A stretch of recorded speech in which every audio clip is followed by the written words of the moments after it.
दोस्तों, स्वागत करता हूं मैं आप सभी का मेरे चैनल पे। पिछले वीडियो में मैंने आपको बताया था ट्रिग्नोमेट्री के बारे में।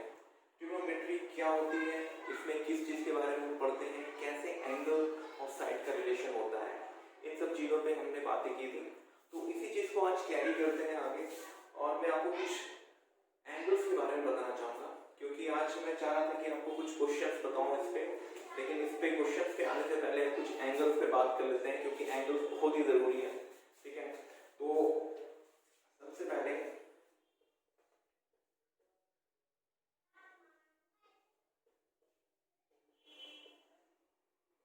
Types of angle. Different types के एंगल होते हैं जिनको हमें जानना बहुत ज़रूरी है। सबसे पहले ऐसा एंगल जो कि 90 डिग्री से कम हो और 0 डिग्री से ज्यादा हो, ऐसे एंगल को हम कहते हैं एक्यूट एंगल। ठीक है, ये कोई थीटा एंगल है जो कि 90 डिग्री से कम है और 0 डिग्री से ज्यादा है, इसे हम कहेंगे एक्यूट एंगल।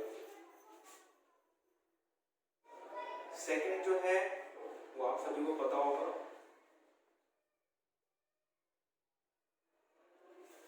जो एंगल 90 डिग्री बनाए उसे हम कहते हैं राइट एंगल।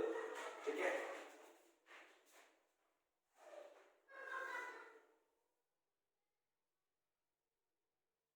ऐसा एंगल जो कि 90 डिग्री से ज्यादा हो उसे हम कहेंगे ऑब्ट्यूज एंगल।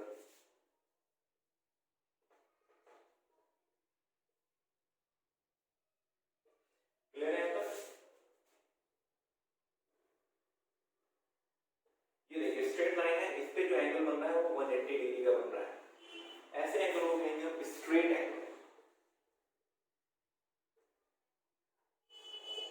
ठीक है, अब ऐसा एंगल जो कि 180 डिग्री से ज्यादा हो उसको हम कहेंगे रिफ्लेक्स एंगल।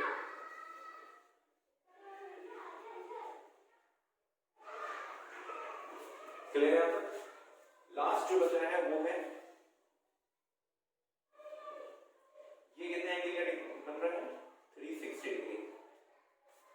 ठीक है, या तो इसे कहते हैं आप 0 डिग्री एंगल भी कह सकते हैं। ठीक है, या फिर 360 डिग्री, या फिर आप इसको बोल सकते हैं फुल रोटेशन। ठीक है, तो ये चीज जरूरी है। एक्यूट एंगल ऑब्ट्यूज एंगल जो है आपका वो ज्यादा यूज होगा। एक्यूट एंगल, राइट एंगल और ऑब्ट्यूज एंगल, ये ज्यादातर आपके जो है सिलेबस में है वो है। ठीक है, तो आपको एक्यूट एंगल आपको ये जानना है कि ये थीटा जो है वो ग्रेटर देन है, sorry smaller than greater than 0 degree, और ये होता है स्मॉलर देन 90 डिग्री। यहाँ थीटा कितना हो जाएगा? Equal to 90 degree. यहाँ थीटा क्या हो जाएगा? Greater than 90 degree obtuse angle में, इसमें ग्रेटर देन रिफ्लेक्ट एंगल में, और यहाँ थीटा बराबर एग्जैक्टली 360 डिग्री। एक्यूट एंगल पे जो अगर आपको कभी कभी प्रॉब्लम होती है, एक्यूट एंगल याद नहीं रहता है, कभी एक्यूट और ऑब्ट्यूज एंगल में थोड़ा बहुत आपको डाउट होता है कि, या फिर भूल जाते हैं कि एक्यूट एंगल 90 डिग्री से ज्यादा होता है, या फिर कभी आपको लगता है कि ऑब्ट्यूज एंगल 90 डिग्री से ज्यादा होता है। तो इसका ये है, जैसे एक्यूट एंगल जो होता है ये ए से होता है, ए सी यू टी ई एक्यूट। तो उसमें आप ये समझ लीजिए ए से ये ए के बीच में जो एंगल बन रहा है, अगर आप समझ लीजिए कि ये दो स्ट्रेट लाइन है और इसके बीच में जो एंगल बन रहा है, तो ये आपको देख के लगेगा ये थीटा डिग्री, थीटा अगर इसको माने तो कितना होगा? ये 90 डिग्री से कम लग रहा है आपको और 0 डिग्री से ज्यादा है। तो इससे आप ये पता कर सकते हैं कि एक्यूट एंगल जो है वो 90 डिग्री से कम होता है। इससे आपको ध्यान रहेगा। ठीक है, क्लियर है यहाँ तक? और ऑब्ट्यूज एंगल उसके बाद आपको पता चल जाएगा कि एक्यूट एंगल थीटा जो है 90 डिग्री से कम होता है, तो एक्यूट एंगल 90 डिग्री से ज्यादा होता है। ऑब्ट्यूज एंगल यहाँ पे क्लियर है? तो इसको मैं रफ कर देता हूँ।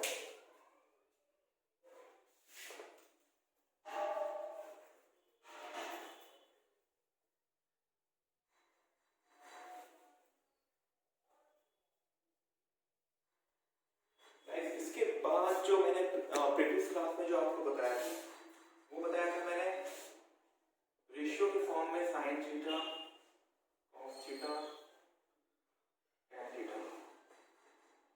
जो इसका रेशियो होता है ये होता है p/h, ये होता है p/h, ये होता है p/l।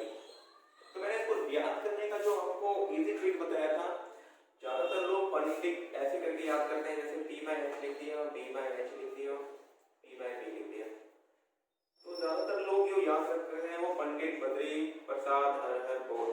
ठीक है, अगर आपको ये थोड़ा सा टफ लग रहा है याद करने प्रॉब्लम हो रही है, तो मैंने एक इसका नियम बताया था आपको प्रीवियस क्लास में कि आप इसको ऐसे कर सकते हैं। जैसे डायलॉग आपने सुना होगा, मेरे पास पैसा है, बंगला है, गाड़ी है, तो उस हिसाब से आप इसको बना सकते हैं। जैसे P H साइन बराबर होता है P बाय H, तो इसके पास पैसा है, ठीक है, P पर पैसा है, B बाय H बंगला है, ठीक है, और P बाय B पैसा और बंगला दोनों है।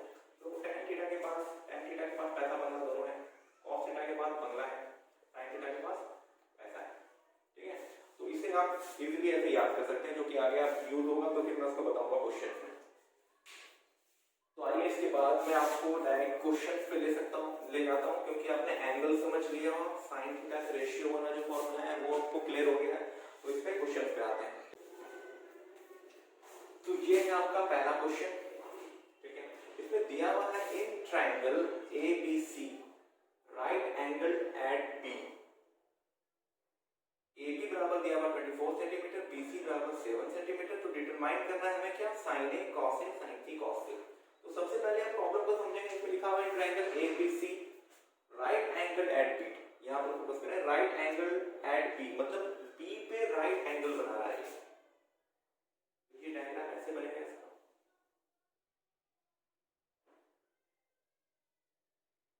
B पे राइट एंगल, ये मैंने बना दिया, ठीक है। ये मैं कर देता हूं A, ये B, ये C, ABC एक राइट एंगल ट्रायंगल बन गया। अब इसमें दिया हुआ AB 24 सेंटीमीटर, मतलब A B के बीच का जो डिस्टेंस है वो 24 सेंटीमीटर है। BC बराबर दिया हुआ 7 सेंटीमीटर, ये निकल जाएगा BC 7 सेंटीमीटर। अब जो है इसमें मुझे AC पता नहीं है, ये AC पता नहीं है, तो AC कैसे निकलेगा? राइट एंगल ट्रायंगल में अगर हम पाइथागोरस थ्योरम लगाएंगे तो पाइथागोरस थ्योरम से क्या कहता है, अगर ये हो गया H, ये हो गया B, ये हो गया P, ठीक है, परपेंडिकुलर बेस हाइपोटेन्यूज। तो हाइपोटेन्यूज का जो स्क्वायर होता है वो होता है बेस का स्क्वायर प्लस परपेंडिकुलर का स्क्वायर, पाइथागोरस थ्योरम से। तो यहाँ पर H मुझे पता है नहीं, H ही निकालना है। H square equal to B square 24 into P square 7 square, यहाँ हो जाएगा H स्क्वायर इक्वल टू 24 का स्क्वायर अगर करेंगे तो कितना निकलेगा, 576 प्लस 49, ठीक है। तो H स्क्वायर बराबर निकल जाएगा, तो 576 प्लस 49 करेंगे तो 625, ठीक है। तो H निकल गया आपका, इधर जाके अंदर रूट 625 हो जाएगा, निकल जाएगा 25 का रूट। तो H निकल गया यहाँ पर 25। अब हमारे पास H पता है, B पता है, P पता है, तो इजीली निकल जाएगा हमसे sin A cos A sin C cos C। sin A ये एंगल है, ठीक है, तो sin A बराबर क्या होगा, sin A बराबर होगा P बाय H। P कितना है हमारे पास, P है 7 सेंटीमीटर, H कितना है 25, ये निकल गया, क्लियर है। फिर निकालना है cos A, cos A बराबर होता है B बाय H। B कितना है हमारे पास, B है 24 सेंटीमीटर और H है 25, तो ये cos A निकल गया। इसी तरह से हम sin C cos C निकाल देंगे। अगर आप एंगल यहाँ बनाएंगे तो उस हिसाब से फिर इसका बेस इधर हो जाएगा हाइपोटेन्यूज, और ये उसके सामने जो है परपेंडिकुलर हो जाएगा, तो उस हिसाब से आप sin C cos C निकाल लेंगे, ठीक है। तो आप sin C cos C का जो आंसर होगा, जो निकलेगा, आप मुझे कमेंट बॉक्स में बता सकते हैं, क्लियर है, मैं चेक कर लूंगा। अब दूसरे सवाल पे आते हैं। तो इस क्वेश्चन में दिया है, इसमें ये कह रहा है कि गिवन फिगर, जो फिगर यहाँ पर दिया हुआ है, इसमें निकालना find tan P minus cot R। tan P minus cot R की वैल्यू क्या होगी? तो यहाँ पर गिवन फिगर में हमें क्या दिया हुआ, PQ एक राइट एंगल ट्रायंगल है, इसमें PQ की जो है लेंथ है वो 12 सेंटीमीटर है। अब PR की जो लेंथ है वो 13 सेंटीमीटर है। हमें ये बेस नहीं पता है, ठीक है, क्यू आर की वैल्यू हमें पता नहीं है। अगर क्यू आर की वैल्यू निकल जाएगी तो फिर हमें वो रेशियो फॉर्मूला से tan और cot की वैल्यू पता चल जाएगी। मान लीजिए ये एक थीटा है, यहाँ एक एंगल है, तो tan p की वैल्यू पहले मैं निकालता हूँ। tan p की वैल्यू निकालने से पहले मुझे पाइथागोरस थ्योरम से मुझे ये क्यू आर की वैल्यू निकालनी पड़ेगी। तो लगाते हैं इसमें, in triangle P Q R line Pythagoras, ठीक है, तो ये निकल जाएगा, ये इसका हाइपोटेन्यूज है h, ये है बेस। अगर हम एंगल अगर हम एंगल p के हिसाब से देख रहे हैं तो ये इसका बेस है, अभी एंगल p के अकॉर्डिंग देखते हैं, और ये इसका है परपेंडिकुलर, क्योंकि थीटा के सामने वाला जो होता है ना वो परपेंडिकुलर होता है। अगर हम इस एंगल r से देखेंगे तो फिर ये थीटा के सामने वाला ये परपेंडिकुलर हो जाएगा इसके, क्लियर? तो यहाँ हो जाएगा ये pr स्क्वायर जो कि हाइपोटेन्यूज है is equal to pq square plus qr square. pr square हमारे पास दिया हुआ है 13 सेंटीमीटर, 13 का स्क्वायर इक्वल टू pq हमारे पास है pq 12 सेंटीमीटर, 12 का स्क्वायर प्लस qr हमारे पास नहीं है, ठीक है। तो 13 का स्क्वायर करेंगे 169 इज इक्वल टू 12 का स्क्वायर 144 प्लस qr का स्क्वायर। qr का स्क्वायर को इस वैल्यू को इस तरफ ले आते हैं तो 169 माइनस 144, 169 माइनस 144 कितना हो जाएगा 25, 25 qr अगर लेंगे तो हम डबल 25 का वैल्यू क्या होगा 5, तो qr की वैल्यू यहाँ पर निकल जाएगी 5 सेंटीमीटर, क्लियर? अब हमें सारे वैल्यूज पता है, फार्मूला पुट करके हम इजीली निकाल सकते हैं। अभी मुझे tan का पता चला, मुझे cot का भी निकालना है, ठीक है। cot के एंगल अगर हम यहाँ से लेंगे तो वो उस हिसाब से निकाल लेंगे। तो tan p की वैल्यू क्या होगी, tan p की वैल्यू, p यहाँ पर है तो इस एंगल के हिसाब से हम देखेंगे, ये ध्यान रखें। अगर हम tan p के अकॉर्डिंग देख रहे हैं तो यहाँ पर इस थीटा के अकॉर्डिंग देखेंगे, ये थीटा जो एंगल बना रहा है इसके सामने वाला p होगा और ये b होगा, मतलब p by b होता है, तो p ये होगा 5 centimetre divide by b 12, clear? अब cot लेंगे, cot r, अब यहाँ ध्यान रखें कि cot r से हम ले रहे हैं, एंगल अब ये हो गया, cot r के अकॉर्डिंग क्या होगा, ये होगा p, ये होगा b, ठीक है, तो ये हो जाएगा b, और लेकिन फॉर्मूला क्या होता है b by p, तो b इसका है 5 सेंटीमीटर, p कितना है 2 centimetre.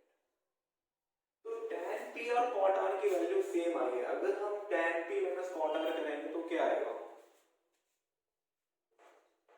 tan p minus cot r equal to 5 by 12 minus 5 by 12 is equal to 0, तो इसके आंसर आ जाएंगे 0। तो ये चीज बेसिकली आपको ध्यान में रखना है कि किस एंगल के अकॉर्डिंग, ऐसा नहीं कि आप cot की वैल्यू भी इसी एंगल के अकॉर्डिंग निकाल देंगे, नहीं तो फिर वैल्यू आ जाएगी 12/5 यहाँ आ जाती है, क्लियर है? तो अगर हम यहाँ पर tan p की बात करें तो p के सामने वाला ये एंगल के अकॉर्डिंग मैंने p by b दिया, और जब r की बात करें तो r के अकॉर्डिंग मैंने ये p हो जाएगा, ये b हो जाएगा, ठीक है। तो ये चीज ध्यान में रखें, नहीं तो फिर अक्सर स्टूडेंट जो है ये गलती करते हैं एग्जाम में। तो ये इसमें अगर कोई डॉट है तो मुझे बताएं, और कमेंट सेक्शन में मुझे बताएं अगर कोई भी इसमें डॉट है या फिर और भी कुछ क्लियरेंस चाहिए इसमें, तो मुझे कमेंट करके जरूर बताएं, ठीक है। तो आज मैं 2 सवाल क्वेश्चन करा दिया हूँ, अभी और कंटिन्यू करेंगे इसको, नेक्स्ट में क्लियर करूंगा मैं। तो इसमें बहुत सारी चीजें एंगल्स के बारे में मैंने आपको बताया, वो आप उसको ध्यान में रखें, और ये क्वेश्चन जो मैंने उस पे कराया, इस पे और भी जो क्वेश्चन आएंगे एंगल के ऊपर, जो एक्यूट एंगल ऑब्ट्यूज एंगल जो मैंने बताया उस पे वो आएंगे, तो उसके अकॉर्डिंग वो आपको पहले से ही तैयार करके रख लेना है, ठीक है। तो सपोर्ट करते रहे हमारे चैनल को, और सब्सक्राइब जरूर करें, शेयर करें, दूसरे को बताएं। अभी एग्जाम का टाइम है तो आप लोग गाइस प्रिपेयर करें अच्छे से।